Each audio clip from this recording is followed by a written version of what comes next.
Hi friends, ఈరోజు అయితే దొండకాయ పచ్చడి చేస్తున్నాను. పచ్చడికి ఏమేమి కావాలో చూద్దాం.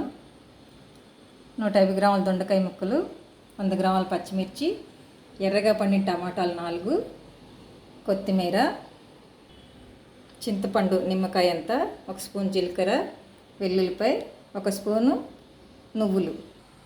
కళాయి పెట్టుకొని 3 స్పూన్ల ఆయిల్ అయితే వేసుకోవాలి.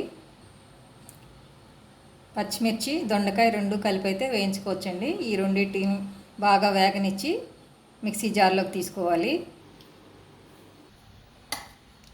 పచ్చిమిర్చి తీసాక జీలకర్ర, నువ్వులు వేసి వేయించుకోవాలి. నువ్వులు జీలకర్ర వేగాక సన్నగా కట్ చేసుకున్న టమాటాను కూడా వేసి వేయించుకోవాలి. టమాటాలోని కొంచెం చింతపండు, కొత్తిమీర కూడా వేసేసుకోవాలి.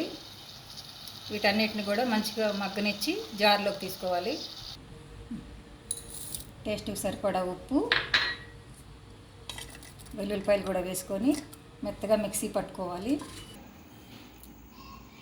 ఎమ్మిగా మన దొండకాయ పచ్చడి అయితే రెడీ అయిపోయిందండి.